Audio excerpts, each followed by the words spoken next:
Gravação iniciada, presidente. Boa tarde, voltamos à nossa sessão dessa quinta-feira, período vespertino. Nós temos alguns processos ainda para julgamento nessa tarde. Vamos iniciar o primeiro deles, o item 87 da pauta. A relatoria do conselheiro Evandro. Esse processo volta a julgamento e vai haver sustentação oral. Então, eu vou pedir ao Marco Antônio, que agora está nos apoiando em Brasília, a quem cumprimento, que traga o doutor Divino Ribeiro de Souza à sala para participar do julgamento. Ok, presidente, farei a convocação agora. Item 87 da pauta, doutor Divino Ribeiro. Seu processo será julgado agora. Por favor, verificar a mensagem privada no chat. Item 87 da pauta, doutor Divino Ribeiro. Seu processo será julgado agora. Por favor, verificar a mensagem privada no chat. Patrão convocado, presidente. Ok.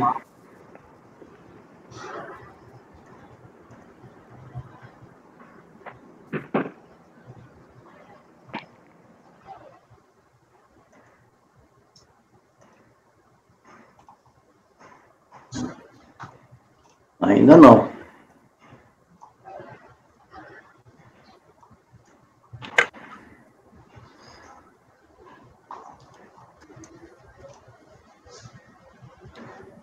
Marco, dá uma checada, Marco Antônio, porque o advogado ainda não está aqui na sala.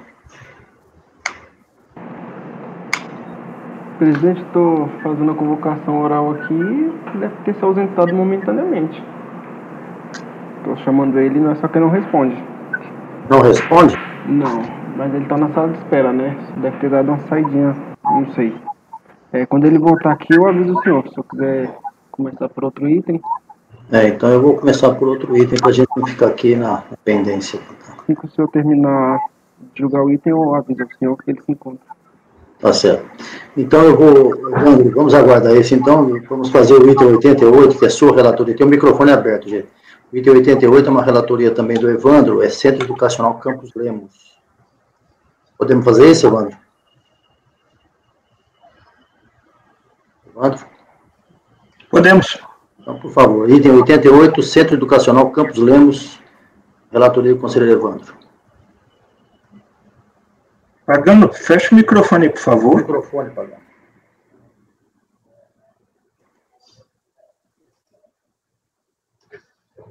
Então, vamos lá. Centro Educacional Campos Lemos. Já está na base, né? Isso aqui é em deferimento de opção pelo Simples Nacional, em virtude de débitos, né, existentes. Tem uma série de débitos aqui, eu copiei esses débitos aqui no relatório, né. No acordo da manifestação foi julgada, a manifestação foi julgada improcedente, né. Ele se posiciona aqui da questão algumas alegações de inconstitucionalidade, né. Outra questão da taxa Selic, né, a questão da jurisprudência que o contribuinte traz, né. O recurso involuntário, né, basicamente, né, o recurso voluntário é o que, aqui antes do voto, esse aqui é o recurso voluntário do contribuinte. Ele só trouxe isso aqui. Eu vou até ler aqui, né, sinteticamente reclama obediência ao princípio constitucional da isonomia, bem como do tratamento diferenciado de ser dispensado das micro e pequenas empresas. Aliado às decisões do STF, que impede o fisco de utilizar mecanismo coercitivo para obrigar o pequeno a pagar os impostos e contribuições pelos quais não tem capacidade contributiva. Sendo certo que repisamos todos os argumentos ali originalmente expedidos, né? Então, ok, eu entendi aqui para esse recurso dele, bem simplificado, bem sintético mesmo, que ele está trazendo todos os recursos da manifestação de inconformidade. Aqui ele não se deu o trabalho nem de copiar, né? Ele apenas fez referências lá. Então, aqui, na preliminar, estou falando, vamos ao voto. Ele alega os princípios constitucionais, dentre eles o princípio da isonomia, bem como tratamento diferenciado das microempresas e empresas de pequeno porte. Eu estou ressaltando aqui que o CAF não é competente para se pronunciar sobre essas alegações, e estou citando a súmula CAF 2.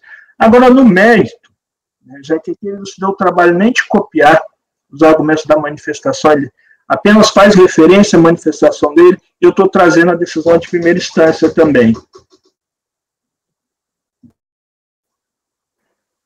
Então, vamos lá.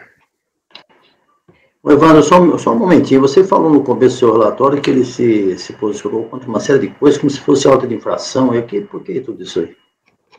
Hein? O que você falou no começo que contribuído no relatório, no pedido dele, se posicionou contra uma série de coisas aí? O que ele alegou? Parecia que ele estava se referindo a auto de infração. Você está em que? Você abriu o acórdão correto? Abri, claro. 88? É.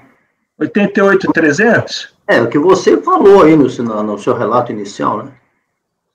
Não falei de auto-infração, não falei? Você falou qualquer coisa que ele se referiu a isso, foi contra juro, reclamou do juro sobre a Selic. Isso foi lá na manifestação, foi na manifestação dele. Ok, então tá bom. Foi na manifestação que ele trouxe. Aqui, no recurso ele não traz, ele só faz referência à manifestação. Então, para ele simplesmente fazer referência à manifestação, eu estou adotando a decisão de primeira instância aqui, né? Então, eu trago o voto aqui da questão de primeira instância. A questão é, os débitos aqui, ele não provou que fez o pagamento. Pelo contrário, ele alega que não tinha capacidade contributiva para fazer o pagamento daqueles débitos, né?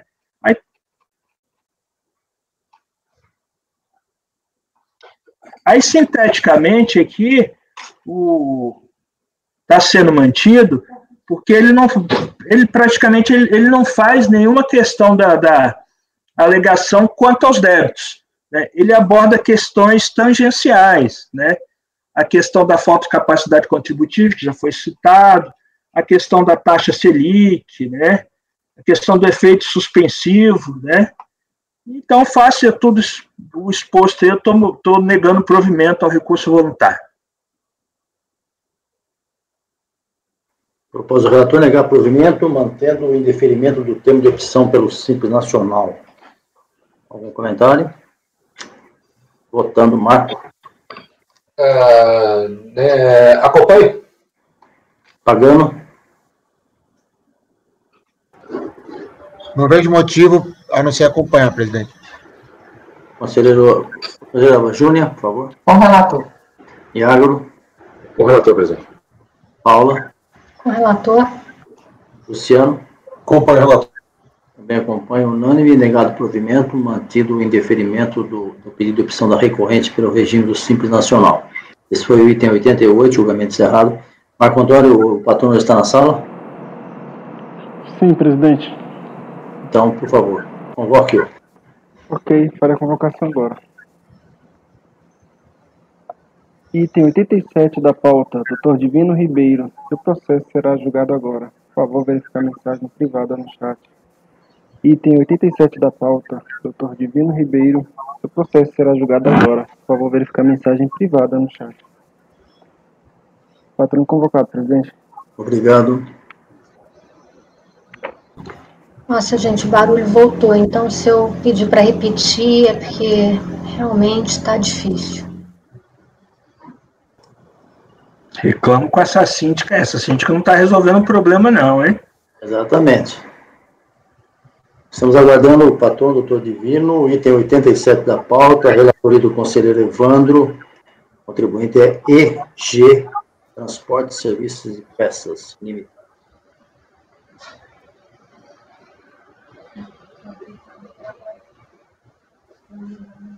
Sessão de julgamento da segunda turma da quarta Câmara da primeira sessão. Boa tarde, doutor Divino.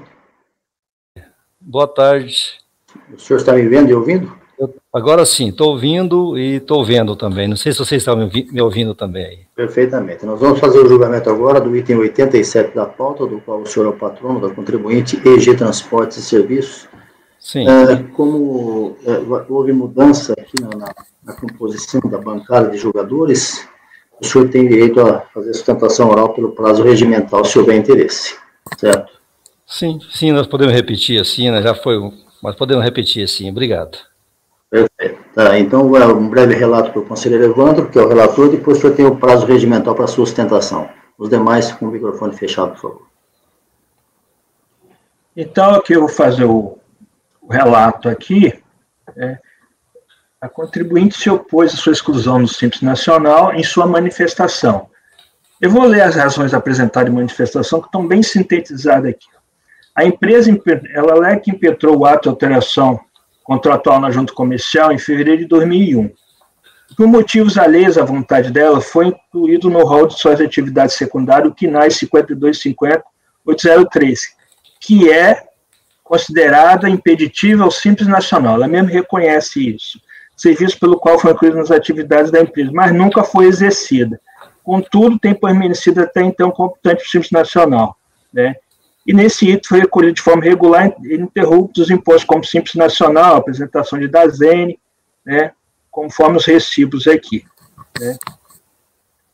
Ao apreciar o pedido do contribuinte, a autoridade fiscal, com base na análise da terceira e quarta alteração contratual, né, bem como na consulta de perguntas e respostas, concluiu que, como definitiva a exclusão do Simples Nacional por atividade vedada, né?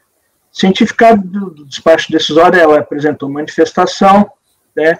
Na manifestação, o único argumento que ela traz é que ela recolheu os impostos, ela apresentou DASENE, ela não traz nenhuma questão de mérito sobre essa atividade ser vedada ou não, né? Então, o órgão julgador, a COR, né, julgou a manifestação de conformidade improcedente, né, sob a ementa aqui que as alterações de dados CNPJ pela microempresa informando a Receita Federal do Brasil registro na junta comercial, inclusão de atividade vedada ao Simples Nacional, equivale à exclusão do Simples Nacional, mediante comunicação da microempresa ou das empresas de pequeno porte, né? Eu trago aqui os fundamentos, né? E no recurso voluntário, eu vou ser bem sintético aqui, porque o nobre patrão vai fazer a defesa. Então, ele alega primeiro, o primeiro argumento dele é vedação da aplicação da retroativa da lei tributária para prejudicar o contribuinte sem a prova do competente ato de ofício. E o segundo argumento que ele traz é a vedação de exclusão do Simples sem a prova do efetivo exercício da atividade vedada ou impeditiva. Sinteticamente, é esse o relato. Muito bem, doutor Divino, o senhor tem a base regimental para a sua defesa. Novo relator, presidente, demais conselheiros, boa tarde. Bom, o relator citou aí de forma sintética, mas realmente o fato que nos leva a esse recurso exatamente é esse. É uma exclusão de ofício do Simples Nacional de uma empresa, uma microempresa, que ela inseriu uma atividade no seu contrato social. Bom, no nosso recurso, ele visa, basicamente, então, né, o ato em si, ele ocorreu, só que o nosso entendimento é que essa prova, a competência desse ato de ofício, ele ocorreu depois da alteração da legislação, ou seja, aliás, antes da alteração da legislação.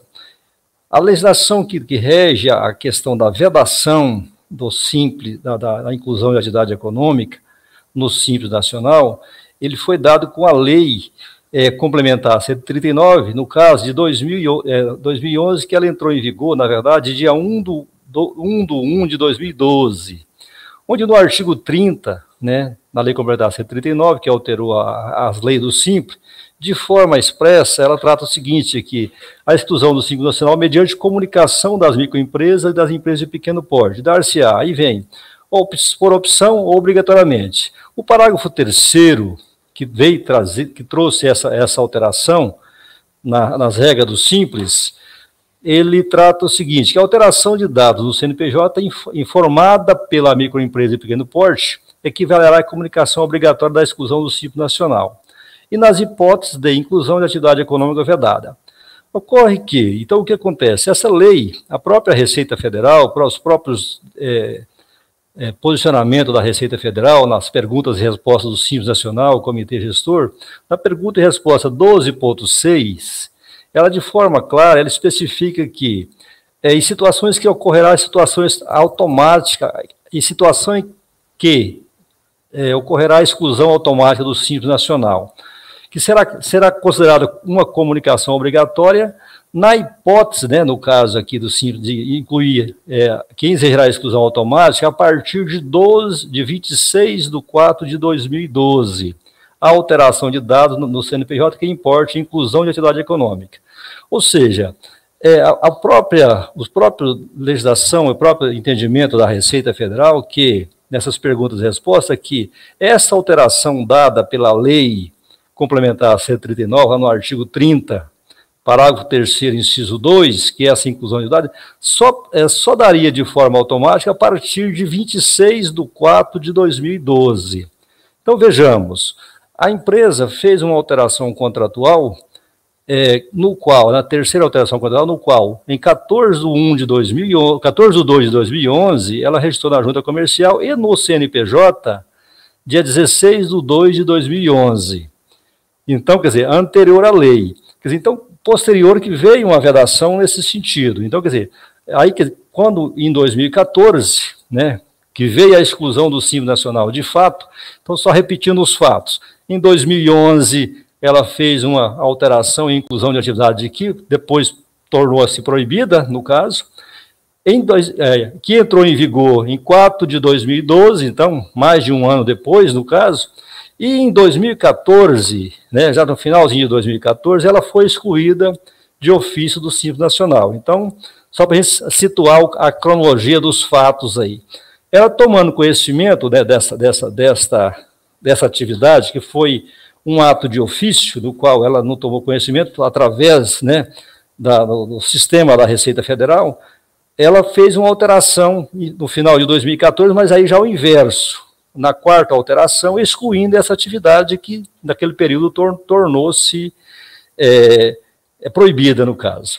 Então, o que acontece? Nesse caso, nós entendemos que a lei não pode ser aplicada de forma retroativa para poder excluir uma atividade que foi incluída em 2011, vamos dizer assim, e que a lei só entrou em vigor, determinando que a inclusão de atividade no Simples Nacional a partir, né, de 26 de 4 de 2012. Então, esse é o primeiro ponto. Entendemos que a lei não pode se retroagir, nesse caso, está no Código Tributário Nacional, principalmente no que se refere aí, né, à aplicação dessa penalidade, que para a empresa se tornou uma penalidade, porque ela cumpriu, como o nobre relator citou aí, todas as obrigações relativas ao Simples Nacional com relação às declarações, bem como os recolhimentos sobre as regras do Simples Nacional. E essa exclusão, ela se torna, então, uma penalidade. Então, nesse sentido, a irretroatividade da lei, nós pedimos que, quer dizer, de forma preliminar, que não deveria ser aplicada em razão de que a lei só entrou em vigor em 4 de 2012 e a alteração incorreu em fevereiro de 2011. Então, nesse sentido, a gente pede que a lei seja aplicada, se fosse aplicada, seria a partir daquela data, qualquer alteração a partir de 4 de 2012, e não na hipótese dos autos aí. Então, nesse sentido, a gente pede, primeiramente, que fosse reconhecido, né, o Código Reformado em razão dessa irretroatividade, a impossibilidade de retroagir essa lei para prejudicar o contribuinte, né, com relação à exclusão do Simples Nacional. E como nós tratamos também da questão de mérito aí, com relação, por exemplo, à empresa, embora ela tenha incluído no Simples Nacional, e nós citamos isso aí, também nós comprovamos nos autos, que ela não exerceu a atividade. Qual atividade? É uma atividade que seria uma atividade de agenciamento de carga. Então, como é uma empresa de transporte, né, vamos dizer assim, era uma atividade que poderia ser correlata, mas não chegou a ser exercida. Por quê? Porque ela sempre operou por conta própria, com conhecimento de fretes próprios, né? Então, nesse sentido, tem decisões similares, que é a súmula aí do próprio CARF, né, que trata que a exclusão do Simples, a súmula 134, a gente pede com a aplicação similar, embora ela seja aplicada no antigo Simples, o antigo Simples para o Simples Nacional, as mudanças não foram tão expressivas, tão significativas. Que a simples existência do contrato social de atividade vedada pelo Simples Nacional não resulta em exclusão, né, do contribuinte.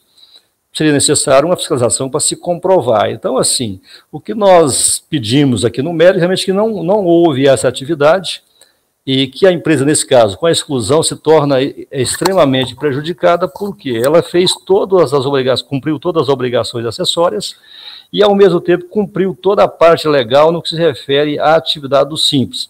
E que, ao tomar conhecimento, ela já fez todas as alterações necessárias com relação à exclusão do Simples. não havendo, nesse caso, prejuízo diretamente ao erário em razão do não exercício da atividade, apenas constou no contrato social. Então, nesse sentido, pelo mérito, a gente pede também que, quer dizer, que seja aplicado por similaridade, ou por, quer dizer, essa questão da súmula 34, porque se trata da operação do Simples Nacional, né, essa operação. Então, nesse sentido, novo relator, presidente e demais conselheiros, é o nosso pedido, primeiro, com relação à questão desta regra da retroatividade da lei, com relação à aplicação desse artigo 30, parágrafo, né, o artigo 34, desculpa, se eu pegar aqui, com relação à aplicação retroativa, né, desse artigo 30, parágrafo 3º, inciso 2, que é essa inclusão da atividade, e do mérito, nós pedimos realmente, em razão do não exercício da atividade, que seja mantido a empresa no Simples Nacional, porque os prejuízos são enormes para a empresa, caso confirmada a exclusão. É nesse sentido, senhores. Obrigado, hein? Obrigado, doutor. Antes do relator passar o voto, o senhor queria só me confirmar a sua OAB, que estado o senhor está registrado? É OAB de onde? É Goiás, 11.216, isso. Tá bom, muito obrigado. Obrigado. Evandro, é com você.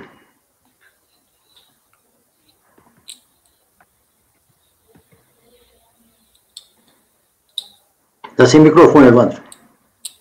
Desculpe. Eu trago as alegações do contribuinte aí, que foram tão bem explanadas pelo novo patrono, então vamos aqui na página 18 do acordo. A recorrente sua impugnação afirma que impetrou o ato de alteração contratual da junta comercial em 16 de fevereiro de 2001 e, por motivos alheios à sua vontade, foi incluído no rol de atividade secundária que NAS 5250-803, que é considerado impeditivo ao Simples Nacional. Ressalto que a recorrente não discordou que a atividade de agenciamento de cargas é do tipo vedado à opção pelo Simples Nacional no período de 1º de março de 2011 a 31 de dezembro de 2014. Nesse sentido, a decisão recorrida.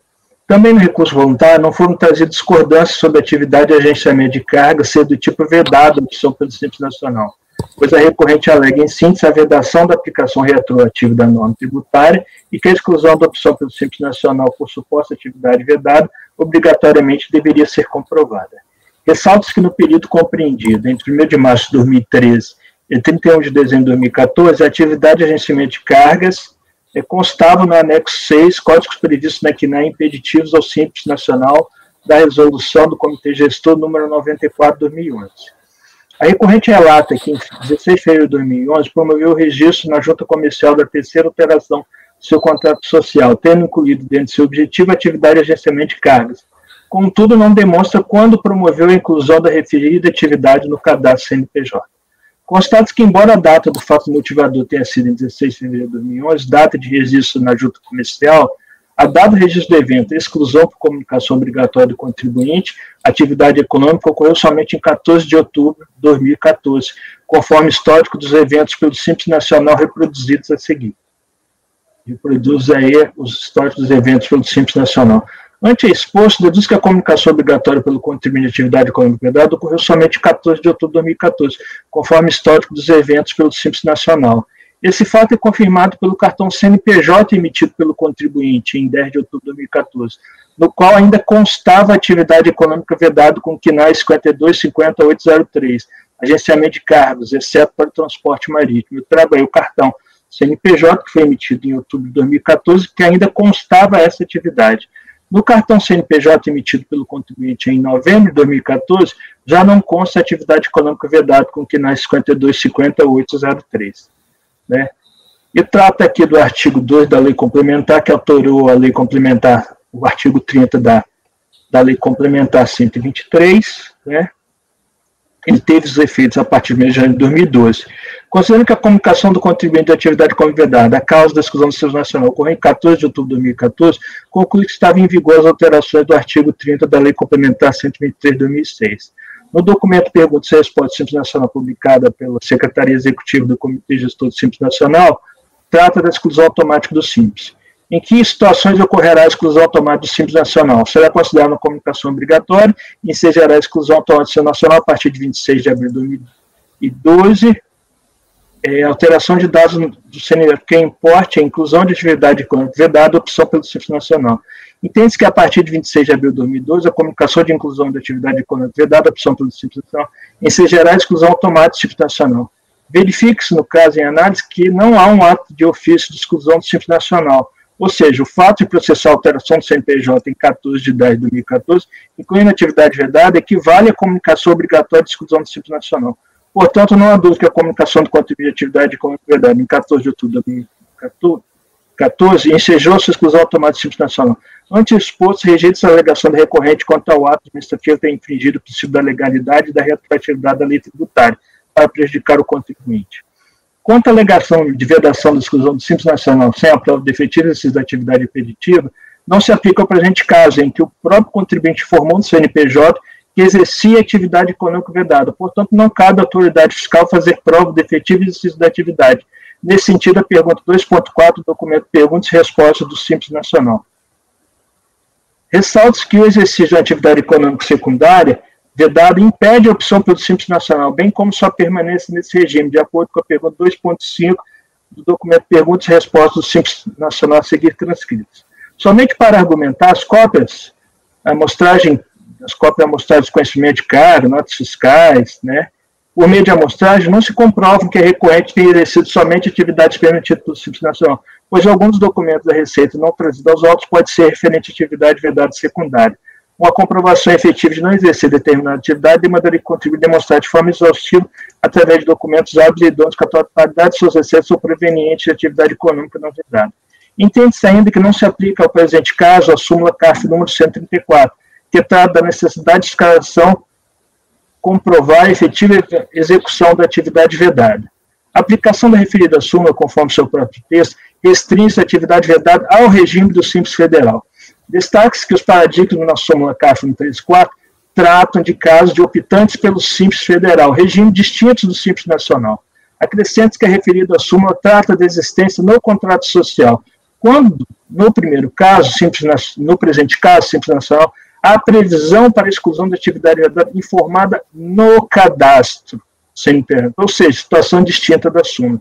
Observe que os acordos colacionados pelo recorrente tratam da exclusão do Simples, não se aplicando ao presente caso de exclusão do Simples Nacional. Um ligeiro comentário aqui que eu não coloquei no voto, é que são regimes, embora sejam regimes incentivados, são regimes bem distintos, um é federal, um envolve os entes, um é receita do ano, o outro é receita acumulada de 12 meses.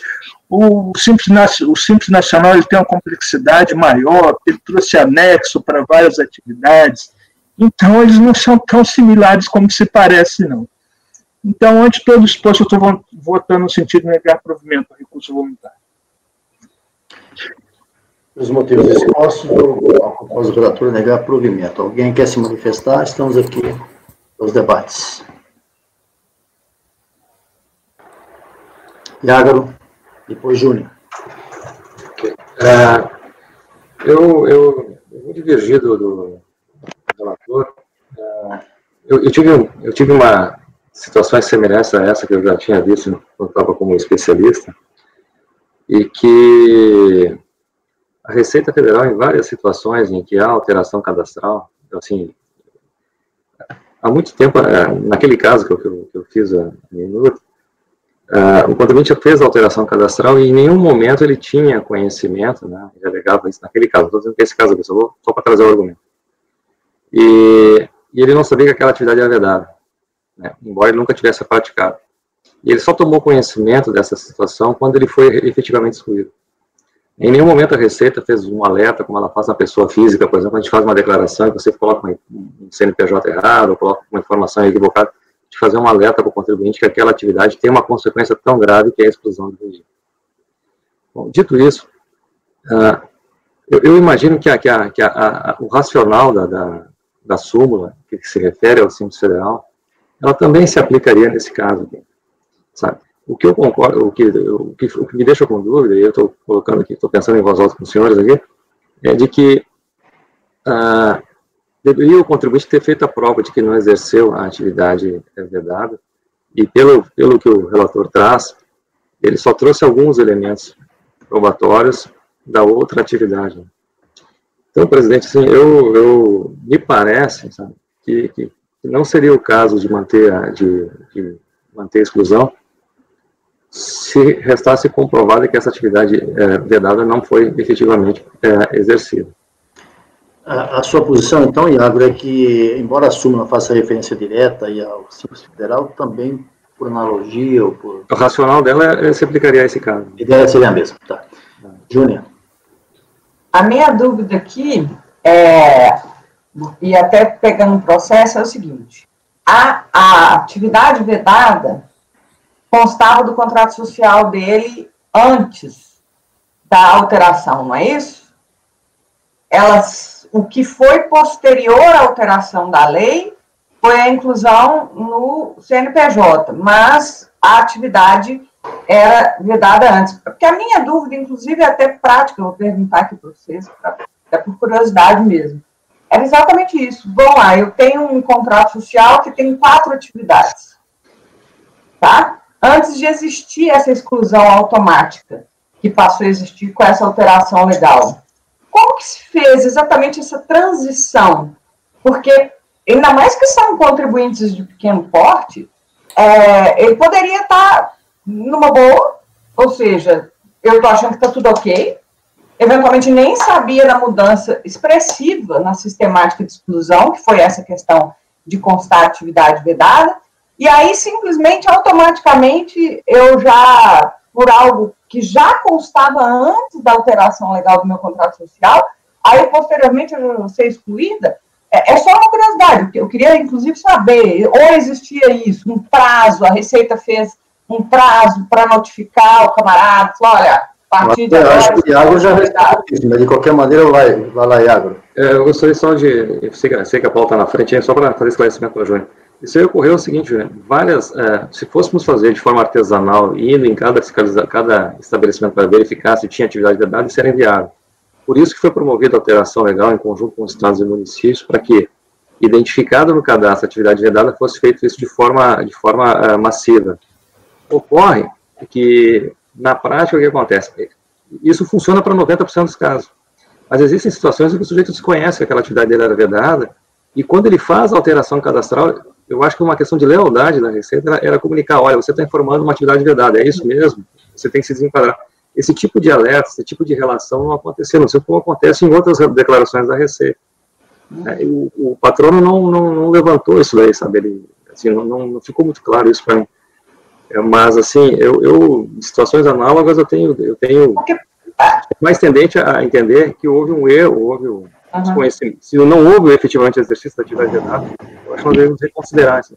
Você sabe que no caso da opção, ele pode corrigir isso no prazo de 30 dias, não é? Por exemplo, se ele colocou lá e foi vedado... Não? Paula. O que mais me chama a atenção aqui nesse caso, eu já tenho uma posição conhecida, que eu também acho que o racional da súmula 134, que obviamente ela é direcionada ao Simples Federal, ela se aplica ao Simples Nacional, mas nesse caso eu ainda acho que tem um ponto importante, né? A partir do momento que o contribuinte soube que ele ia ser excluído do Simples em razão da inserção do CNAE dessa atividade vedada, ele fez nova alteração contratual imediatamente, olha, ele incluiu em 14/10/2014 e ele retirou em 4/11/2014. Então, não foi nem um mês. Se ele efetivamente praticava essa atividade vedada, foi por um curto período de tempo, né? E ainda que não existam nos autos provas efetivas que desde 2002 ele não praticava a atividade vedada, eu ainda, e eu concordo que aí o contribuinte deveria ter que comprovar, isso não cabe à Fazenda, né, comprovar já que existe uma previsão legal de exclusão automática, mas eu, no benefício da dúvida, como aqui não há nos autos, nessas notas fiscais, nada que pudesse demonstrar que ele exercia atividade vedada, eu tendo a reconhecer aí, porque a exclusão foi feita, tanto a inserção da atividade no CNAE, quanto a retirada dessa atividade, foi feita num curto espaço de tempo, eu, já antecipando meu voto, eu acho que, nesse caso, o contribuinte teria razão e a exclusão não deveria ser efetivada. Ok, alguém mais? Iago, você provavelmente? Não, obrigado. Alguém mais? Bom, a proposta do relator é alegar provimento, mantendo a exclusão, já ouviram as opiniões dos colegas, se alguém mais quiser se manifestar, eu vou colher os votos. Marco, Rogério. Só para, eu não ia falar, porque essa matéria aí a gente acaba comentando muito, mas o fato é, do Simples Nacional, e até o relator comenta isso, a diferenciação é que ele cria um sistema de comunicação, e as regras estão bem claras lá, as atividades vedadas, etc. O contribuinte assume esse ônus de controlar isso. Ele trazer a escusa, um erro, etc., e não me parece assim adequado, porque o sistema ele foi feito para evitar justamente essa dúvida. Quando cumpre as regras ou não cumpre. Tá? Então, no momento que ele começa a acessar o sistema através do PGD, tem alguém com o áudio ligado, eu acho que é o Pagano. Então, na realidade, o contribuinte tem essas regras e ele tem que cumprir. Se ele incluiu ali uma atividade de KNAI, é porque ele, de certa maneira, precisava. Isso.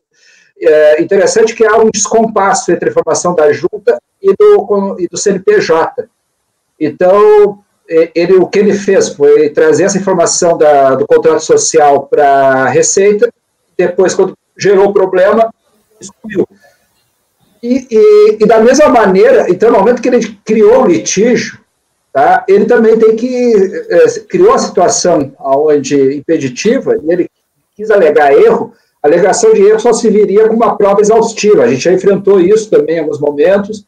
Ou seja, não basta ele chegar aqui, emitir 100 notas e trazer 20 e dizer, olha, não fazia atividade. Tem que trazer todo o talonário, ou seja, exige essa prova. Isso acontece às vezes. Eu já, nas minhas pesquisas de outros votos, eu fiz. Então, na realidade, eu acho que, nesses casos, a gente não pode transigir muito. No momento que ele assumiu esse ônus, diferente do Simples Federal, que as regras eram menos apertadas, não havia tanta comunicação. Então, eu vou acompanhar com o relator. Eu só quero lembrar, né, que isso aí é uma modificação, no cometeu perguntas e respostas, traz essa informação, que no começo estava no contrato, depois o contrato nem sempre vai para a Receita mais, né, tudo eletrônico hoje, e a partir daí passou a ser do momento do DBE, né, do CNPJ. Então, não é isso, Evandro, você que está relatando? Então, o contribuinte naquele momento ficou sabendo, né, desse impedimento, ele sabia, né, Tesla, né, não sabia. Enfim, eu só estou fazendo uma colocação que não é mais pelo contrato, mas sim pelo DBE, né, pela inserção dos dados na Receita. Pagano, você. Eu acho que tem uma peculiaridade aqui nesse processo, presidente, em relação, até pelo que o Iágaro falou, e a dúvida que foi levantada pela Júlia, a resposta do Iágaro, e a complementação da conselheira Paula, né, no caso. Que eu acho que assim que o contribuinte tomou conhecimento da impossibilidade, né, da atividade na inclusão do Simples Nacional, ele foi lá e corrigiu, né. E a única coisa que, meu ver, aqui, mantendo o entendimento que a gente tem em outros processos, que aí se pararia um pouquinho, é a falta da prova, né, em relação, por parte do contribuinte, de que ele não exerceu a tal atividade. Mas como eu fiquei na dúvida, inclusive eu acho que ele corrigiu rapidamente, a partir do momento que ele teve conhecimento da atividade exercida por ele não ser, né, albergada pelo Simples Nacional, eu vou optar por abrir uma divergência, no sentido de que eu acho que a boa-fé do contribuinte aqui, nesse caso, ela se torna importante, e eu acho que ela restou comprovada nos autos. Então, eu voto pela exclusão pelo provimento ao recurso do recorrente. Obrigado, Pagano. Fecha o microfone. Conselheira Júnior. Com divergência. O Júnior, não ouvi. Com divergência. Com divergência, perfeito. Iágaro. Presidente, como eu falei antes, né, são 3 milhões e 100 mil empresas do Simples, né, e essa mudança legislativa foi feita para fazer esse tratamento massivo. Assim. E majoritariamente, os contribuintes tomaram conhecimento só quando foi excluído. A Receita não teve nenhum ato, como ela faz com outras situações, de fazer um alerta para os contribuintes da atividade vedada. Eu acho que a postura da Receita, ela concorreu um pouco para que essas coisas acontecessem. Poderia ser precedido de um alerta, como a gente faz uma série de outras coisas, como a gente faz, por exemplo, na malha da pessoa física. Acho que o contribuinte peca em não trazer a prova do não exercício da atividade, fica uma situação um pouco duvidosa. Mas também fazer a prova negativa, ou seja, mesmo que ele trouxesse todas as notas fiscais, é uma situação que é um pouco difícil para a gente trazer para dentro do processo, traduzir isso em prova. Eu vou me valer do argumento que ele ficou menos de 30 dias, né, Paula, sem tão logo ele tomou conhecimento, ele retificou para não ficar mais com o cadastro constando uma atividade vedada, e vou acompanhar a divergência. Conselheira Paula. Com a divergência também. Desculpa, Luciano. esse barulho está me irritando. Luciano. Desculpa, Paula. Presidente, quando eu entrei nessa turma aqui, eu entendia que a súmula 134 se aplicava ao Simples Nacional também. Mas depois eu percebi que não é assim, né? O Simples Nacional, ele basta a configuração formal da situação, e eu tenho julgado nesse sentido. No entanto, tendo em vista os argumentos da Júlia, da Paula e do conselheiro Iagro, eu entendo que esse caso seria um caso de exceção e, portanto, vou acompanhar a divergência. Bom, nós já conversamos hoje, agora o último processo, que foi julgado antes do almoço, né, era um processo de relatoria minha. Eu encaminhei um voto e aí eu recebi, em contraparte, né, informações que está aqui, assim, não pode mudar, já julgou lá. Aqui a situação inverteu, né? A lei, a resolução do Conselho Gestor fala exatamente isso. Está lá no contrato, depois está no DBE, não pode. Agora, nós vamos construir uma jurisprudência, então tá bom, vamos construir uma jurisprudência, como foi construída no Simples Federal, chegou num ponto que, olha, tem que comprovar. Agora vamos construir outra jurisprudência. A súmula do Simples Federal se aplica à súmula do Simples Nacional. Então, eu estou falando agora, eu ouvi todos vocês falarem, eu não aceito que faz acabar nessa cabecinha assim ou não, porque eu não fiz isso em momento algum. Tá?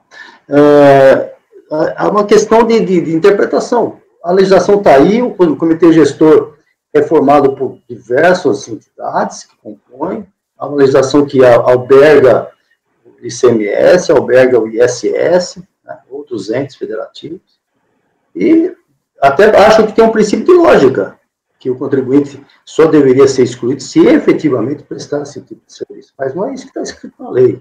Tá? Também concordo com o conselheiro Iagro, que ele fazer uma prova negativa, o contribuinte pode trazer 651 mil notas aqui, falta uma. Tá? Ele quer a Receita ir lá fazer essa verificação em loco, que é absolutamente impossível pela carência de mão de obra que tem a Receita Federal, que nós sabemos. Então, tudo isso eu entendo perfeitamente, mas o problema agora passa a ser esse, como acabou de dizer o conselheiro Luciano. Já votamos a relatoria dele, e não só dele, vários outros, dizendo que essa súmula não se aplica ao Simples Nacional. Agora, se aplica. Né? Então, eu, data máxima vênia, vou acompanhar o relator, por maioria de votos, dado o provimento, o conselheiro Iago faz o voto vencedor, e o contribuinte fica mantido no regime do Simples Nacional. Ok? Julgamento encerrado. Obrigado, doutor, pela sua presença. Um Feliz Natal. Obrigado a todos, boa tarde, eu agradeço. Obrigado. Continuando. Posso só fazer uma consideração aqui, doutor Paulo? Não, o julgamento está encerrado, Paulo. Não é só para o julgamento, não. Às vezes a mudança de entendimento do colegiado, ele se dá quando ingressa um novo membro, assim. A posição... Eu não estou falando nada disso, só estou fazendo meu ponto de vista, eu só estou da mesma forma que eu ouvi todos falarem outra vez, fiquei quieto, agora estou falando do meu ponto de vista, é esse. Não, eu respeito, eu só estou... O julgamento já está encerrado, o assunto está encerrado, vou voltar com o processo com vista em mesa, que nós saímos pela manhã. Relatoria do conselheiro Evandro. Evandro, abre de novo essa discussão aí, vamos em frente. Eu faço a anotação aqui. Está lembrado do processo? Quando não, o relatório não foi minha, não. Não foi só minha, presidente. Luciano. Não foi sua. 82. Relata aí rapidamente duas palavras aí, Luciano, para colocar as discussões enquanto eu faço a anotação. Sim, a discussão estava em relação à aplicação da multa, né? Se é qualificadora ou não. Daí eu tinha entendido que não haveria se discutir sobre isso, porque o contribuinte não tinha alegado a questão da qualificadora, ele tinha só alegado a questão da constitucionalidade da multa, que era constitucionalidade em relação ao confisco. E daí a discussão, pelo que eu entendi, ficou nisso. Daí foi pedido vista em mesa. Muito bem. Quem quiser se manifestar, quem começou com o pedido de vista em mesa foi a Júlia. Júlia, por favor. Foi, eu já me manifestei, já ouvi o TVE aqui, e o TPF, e realmente, como o Marco apontou, existem alguns elementos, acho que inclusive de falsidade mesmo, comprovado, igual tem uma DIPJ que ele declarou como se fosse inativo, enfim. Tem uma série de outros elementos que eu, então, vou acompanhar o relator.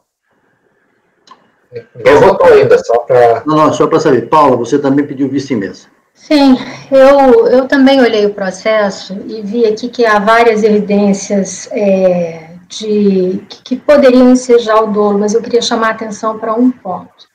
No relatório fiscal, a fiscalização, ela não faz menção ao dolo para aplicação da multa qualificada, tá? E por que eu estou chamando atenção para isso? Porque quando a autoridade fiscal, ela traz elementos de dolo, para dizer da interposição de pessoas para poder fazer a representação fiscal para fins penais. Então, quando a gente vê o relatório de verificação fiscal, o que a fiscalização faz? Ela simplesmente vai relatando o que ela intimou o contribuinte a trazer, o que o contribuinte trouxe, mas ela não faz uma análise do dolo. Tá? A gente tem que inferir o dolo da peça da fiscalização. E a impugnação, então, ela não faz a impugnação do dolo para a qualificação da multa, porque isso não foi apontado no relatório fiscal. E tampouco foi feito também no acórdão. Se a gente for ver o acórdão da DRJ, ele é bem sucinto. Ele não rebate a argumentação, e eu não estou discutindo aqui, nesse momento se houve o dolo ou não, tá? Porque, como eu disse, ele pode ser inferido quando a gente mesmo faz a análise da fiscalização. Mas em nenhum momento, para a aplicação da multa qualificada, a fiscalização fez referência ao dolo. Pelo contrário. Então, eu acho que a gente estava discutindo aqui se no recurso voluntário o contribuinte ele não levantou a questão do dolo em sua defesa, porque isso também não foi aventado na peça da fiscalização, no termo de verificação fiscal. Então, eu entendo a qualificação da multa, eu entendo por que o fiscal fez a qualificação da multa, mas eu entendo a dificuldade da recorrente também em se defender da qualificação. Tá? Era só isso que eu queria colocar. Perfeito. Alguém mais quer se manifestar a respeito disso? Então, vamos escolher os votos. Eu só queria...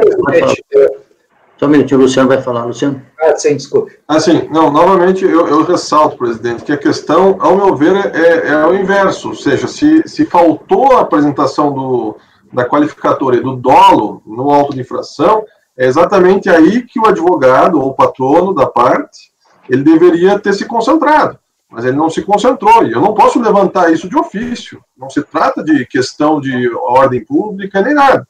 Ele tem que analisar isso. Aí eu não posso agir como patrono da parte. Esse é a minha ressalva e o meu receio. Se nós começarmos a levantar questões que não cabe a nós levantarmos, daqui a pouco é possível que nós tenhamos que analisar coisas que às vezes nós nem percebemos até hoje. E isso pode deixar uma brecha no processo.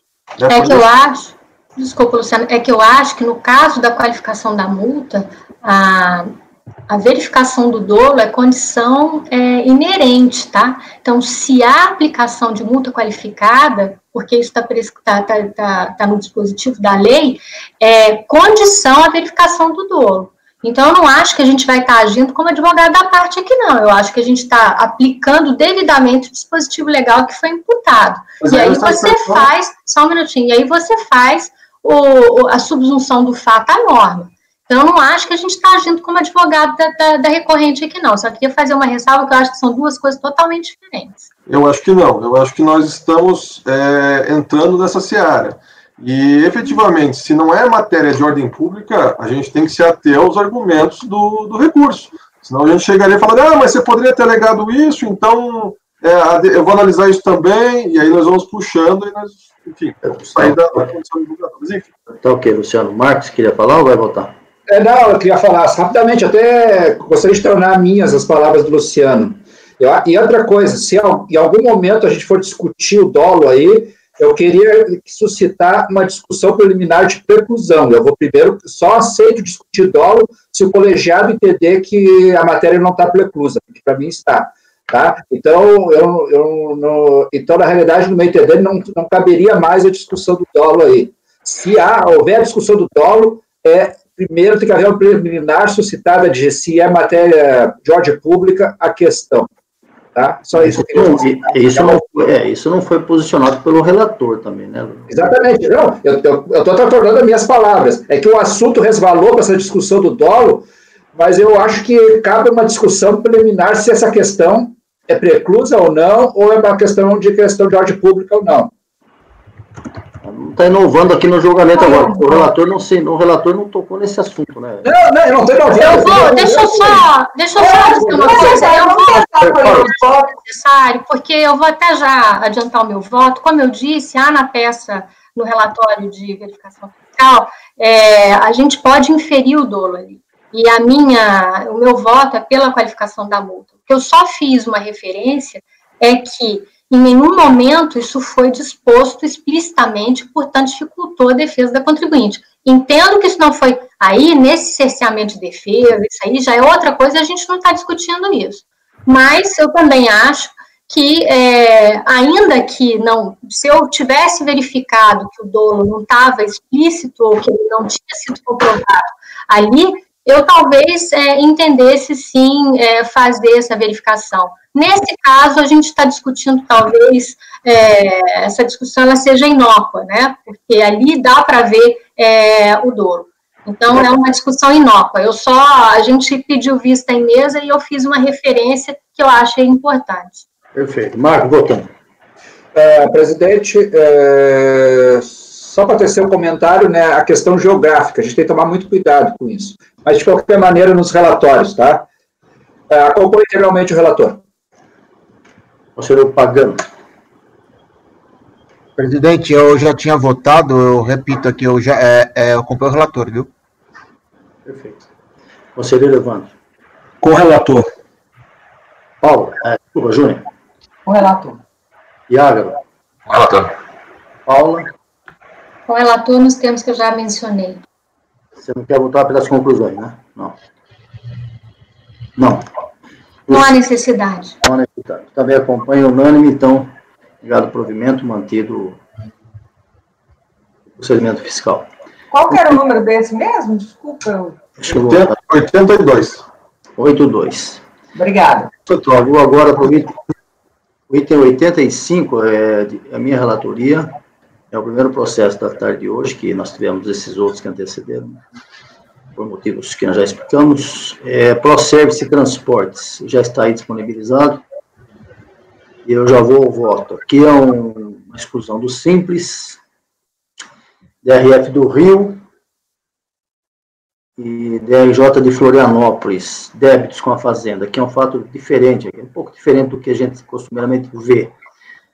Está aí o ato declaratório, estão aí os débitos listados. A contribuinte se manifestou lá na EMI, né, dizendo o seguinte: os débitos em questão, na verdade, originam-se de uma liminar prolatada nos autos de medida cautelar, na qual teve início em tal data, através do mandado de procedimento fiscal e tal, promovido em fase da empresa de transporte Mobiline Limitada e as demais empresas supostamente pertencentes à família Gialdi. Então, aqui é um grupo econômico, teoricamente, né, supostamente um grupo econômico, que é isso que se trata nos autos, e houve um redirecionamento da execução, da cobrança dos débitos dessa empresa para essa outra empresa aqui agora, que, na verdade, foi sucedida por essa Transportes Mobiline. Eu acho que vou chamar de Mobiline, porque não sei se é nome em inglês aqui. Inclusive, lá no comecinho do voto, lá em cima, está marcada a sucessora por incorporação. Então, os débitos eram dessa Transportes, e foi aí trazida, na verdade, era dessa empresa, foi trazida para a Mobiline, que estava sendo executada, essa família Gialdi, um grupo econômico. tudo isso está envolvido no processo, nessa execução. Aí a contribuinte se discordou, dizendo que não era dela, etc. e tal. Vou já lá na frente para o voto, né? Mas antes disso, é interessante trazer alguns aspectos aqui que eu trouxe do recurso voluntário, eu reproduzi na íntegra, praticamente, com a contribuinte se manifestando longamente em relação a isso, tá? Está aí mostrando, dizendo que não tinha sido citada a recorrente onde tinha sido citada a execução, e por isso, salvo melhor juízo, a exigibilidade está afastada de imediato, e ela vai alegando todas essas informações, e no final requer o seguinte, nas folhas 9, seja provido o presente recurso, com toda a argumentação e concedendo efeito suspensivo ao presente, acolher a presente para o fim de julgar a insubsistência do termo de exclusão, emitendo-se a sua exclusão do simples, e alternativamente ser determinado o ressarcimento de valores pagos a título de simples nacional. Esse é o relatório. Tá? No voto eu vou tratar mais disso, e já começo nas folhas 10. O débito estão listados no anexo único do ato declaratório, e tem origem no pedido feito pela União e deferido em juízo para incluir no polo passivo dos autos o status de responsável solidário do artigo 121 do CTN, a hora recorrente dentro de um cenário que refletiria a existência de um grupo econômico envolvendo a família Gialdi, que, se não me engano, é do Rio Grande do Sul, e empresas a ela ligadas. Ainda nesse quadro, dentre as empresas arroladas, consta a pessoa jurídica Transporte Mobilini, que destaque-se veio a se tornar sucessora da hora recorrente em razão de incorporação, evento que foi reconhecido na própria peça recursal da contribuinte interposta, nas folhas 68. Ele começa se identificando da forma que eu reproduzi aí, Proservices incorporada por Transportes Mobilini. Nessa linha, a PGFN intentou as execuções fiscais dos débitos listados no anexo único, que passaram a ser por força do deferimento sancionado nos autos do processo de execução fiscal número tal, que está aí, do Rio Grande do Sul, de responsabilidade da recorrente, ali incluída ao lado de outros executados, conforme pesquisas efetuadas por esse relator nesse mês de dezembro, no site da Justiça Federal do Rio Grande do Sul. Então, está aí os executados, né, vários, e dentre eles, a ProService e a Transportes Mobilini. Na sua peça recursal, a exemplo do que já fizera quando da interposição da AMI, a recorrente alega que esse processo executório tem origem outro, esse número está aí, no qual se discute a tentativa do fisco de caracterizar o grupo econômico da família Gialdi e empresas que possam ter relação com membros da família, envolvendo, dentre outras, a recorrente e sua sucessora. A respeito, diz peremptoriamente a defesa da recorrente no seu recurso voluntário. Eu vou ler rapidamente. Isto é, se a alegação de grupo econômico ainda se encontra pendente de análise na esfera administrativa, como sustentar que há elementos aqui suficientes para redirecionar o débito para a recorrente? Pergunta que ele fez. E reitera, a decisão judicial que deferiu o redirecionamento do débito da execução fiscal no processo 5001 contra a recorrente baseia-se em meras alegações subtraídas da medida cautelar fiscal do processo 5005, o qual, por sua vez, decorre do processo administrativo número tal. Em suma, o quadro estampado é o seguinte: de um lado, constam débitos da recorrente por responsabilização solidária e que se encontram em fase de execução judicial e que levaram ao ato excludente do regime do simples. E outra, a posição da recorrente de que esta inclusão no polo passivo ainda não foi decidida no mérito lá na Justiça, não se podendo aceitar tal redirecionamento. Pois bem, o que pesa os consistentes argumentos da defesa no que tange a discussão na esfera judicial e que poderão levar, inclusive, à reversão do quadro estampado naqueles autos judiciais, veja que aqui, nesse processo administrativo, no qual se discute a exclusão da contribuinte do simples, caso possua débitos em aberto e que não esteja com suas exigibilidades suspensas e nem sejam regularizadas as pendências no prazo de até 30 dias após a ciência, no caso 18/10/2016, a norma imperativa não alinha nem comporta alternativas que não é expressamente prevista a suspensão de exigibilidade dos débitos, nada mais. Aí está o artigo que trata disso. Dizendo mais claramente, exceto a suspensão da exigibilidade do crédito tributário, nenhuma outra possibilidade existe para que possuidores e débitos com a fazenda pública permaneçam no regime simplificado. E relembre-se, suspensão de exigibilidade de crédito tributário tem um só caminho, do artigo 151 do CTN. Tá aí. Nenhuma dessas hipóteses está contemplada nos autos. Mais a mais, como já tive a oportunidade de me manifestar em outras decisões de minha laudo, e ainda que sequer tenham vindo aos autos quaisquer alegações nesse sentido, prefiro entendimento de que o efeito suspensivo que decorria da simples oposição dos embargos à execução, artigo 739 do CPC, a partir de 2006, inicialmente em razão da promulgação da Lei 11.382, depois com o atual Código de Processo Civil de 2015, passou a exigir decisão fundamentada do magistrado observados os requisitos no 739A, CPC 273 e no 919 do CPC 2015, restando alterada toda a sistemática anterior. Dessa forma, a suspensão da execução que antes era op legem, dependendo da simples apresentação dos embargos, só a reforma passou op iudice, isso é, decorre da decisão proferida pelo juiz à luz dos requisitos do parágrafo 1º do 739, cabendo ao magistrado atentar se o pedido para que os embargos tenham efeito suspensivo apresenta solidamente os requisitos exigidos de relevância da fundamentação, risco manifesto de dano grave e garantia de execução. Pois bem, pesquisando os autos judiciais junto à primeira vara federal de Bento Gonçalves, no Rio Grande do Sul, processo 5001, esse relator encontrou a seguinte manifestação de ilustre magistrado nos autos em 28 de 8 de 2017. Verifique-se que a execução não está garantida, em que pesa as várias diligências na tentativa de penhora dos bens, decretou a indisponibilidade de bens e direitos de várias empresas, dentre elas as duas citadas aqui, ProService e Transportes Mobilíneos. Com isso, se quer o argumento de que poderia haver suspensão da exigibilidade por oferecimento dos embargos de execução, se poderia arguir, pois que ainda que abstraindo da posição desse vereador acima traduzido, não houve a devida garantia de execução. E outro giro, em relação ao processo em que se discute a existência de grupo econômico que levou à imputação de responsabilidade solidária à hora recorrente, processo 5005, não foi possível a esse relator obter quaisquer informações, tendo em vista que seu trâmite se faz em segredo de justiça, conforme pesquisas feitas no TRF4. De qualquer modo, ocorrendo a imputação de responsabilidade solidária no contexto do processo judicial 5001, na qual o juiz acatou o requerimento da Fazenda Nacional para o redirecionamento da execução fiscal contra diversas empresas do grupo, inclusive a recorrente e sua sucessora por Corporação Transportes Mobilíneos, a exclusão da contribuinte do regime do Simples Nacional é medida que se impõe em face da norma legal em plena vigência, a qual o julgador administrativo não pode se furtar de cumprir no caso do artigo 26A do PAF.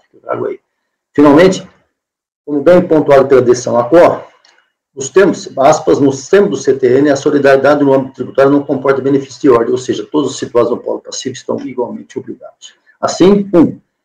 Não se rebelando a recorrente contra a existência de tais débitos. 2. Estando os mesmos devidamente comprovados. E 3. Tendo o seu redirecionamento sido deferido pelo Judiciário em face de requerimento da Procuradoria da Fazenda, inevitável se reconhecer que a contribuinte incorreu em hipótese de exclusão do Simples Nacional, mas não fosse porque a legislação não estabeleceu em momento algum, sob qualquer pretexto, diferença de categoria entre devedores ou débitos surgidos, seja na situação de contribuinte, seja na situação de responsabilidade solidária. Então, restando em controvérsia a existência dos débitos motivadores da exclusão e confirmada a não suspensão de suas exigibilidades, a submissão às diretrizes do artigo 17.5 da Lei 123 é implacável. Assim, voto por negar provimento do recurso voluntário, mantendo a exclusão da recorrente do regime do Simples Nacional a partir de 1º de janeiro de 2017. Os debates estão abertos para quem quiser. Luciano. Não sei se, acho que a Juna levantou antes de mim, presidente. Então, eu só vi seu nome, porque eu estava lendo meu voto, Júnior, então desculpa, é você. Não, desculpa, presidente, era só para falar que eu queria pedir vista. Oi? Eu queria vista. Não é vista em mesa, não, vista de verdade. É vista, bom, tudo bem. Então, eu sou obrigado a primeiro colher os votos, vou evitar até discussões para não prolongar, né? Luciano, você queria falar assim mesmo, com vista? Sim, só uma pergunta, presidente. O recorrente não falou nada de garantia em juízo, né? Não tem garantia, o juiz ainda disse lá, não tem garantia, não conseguiu. É, que eu vi que o senhor falou, o senhor percebeu aqui que a decisão não estava garantida, né? A execução não estava garantida, mas depois ele entrou em segredo de justiça, né? Ah, bom, aí, não dá para saber. Isso, mas daí o recorrente não falou nada. Então tá bom, fala isso. Mas, na verdade, eu até vi o processo, viu, Luciano? Uma das empresas do grupo, não sei qual é agora, oferecendo alguma coisa de garantia, mas muito pouco, foi insuficiente, o juiz realmente... Mas o processo no TRF não tive acesso, está segredo de justiça. Alguém mais quer se manifestar? Se não, vou voltar para chegar. Presidente. Fala. Eu tinha posto a mão algumas vezes, é que o senhor não viu. Eu não vi, é que eu estava lendo aqui. Pode falar. Não, tranquilo. Então, nós estamos tratando de um caso de exclusão de Simples Nacional, certo? Em que estava se discutindo se havia ou não a garantia em juízo. Exato? Garantia não existe, né? Mas está se discutindo a responsabilização solidária. Discutindo não. A inclusão da contribuinte for por responsabilidade solidária. É isso. O tema seria exclusão do responsável, exclusão do simples por débito na qualidade de responsável tributário. Porque a PFN entrou com esse pedido e foi deferido em juízo. Presidente. Foi deferida a redirecionamento, né? Foi redirecionada, a execução fiscal. Bom, a Júlia vai pedir vista, então eu vou prosseguir a colher os votos, que isso pode ser reformulado posteriormente, para a gente não ficar mais tempo aqui, né? Marco. Opa aí. Pagano? Eu vou antecipar, presidente, que eu também não tenho um voto formulado quanto a isso ainda, nem tá vindo na minha cabeça no momento, tá? Eu vou pedir. Mas depois você pode reformular, manifesta o que você desejar agora, depois, na volta. Bom, de qualquer forma vai sair vista, eu preferia pedir vista agora, entendeu, presidente? Você quer pedir vista? Porque eu não tenho opinião ainda formada sobre isso. Tá bom, de qualquer maneira, Júnior, ele pediu vista aqui, você também olha lá, tá? Então, vista concedida ao Conselheiro Leonardo Luiz Pagano Gonçalves. O processo volta, se der tempo, na próxima sessão. Tá? Intervalinho de 5 minutos para um café, depois temos mais 3 processos para encerrar.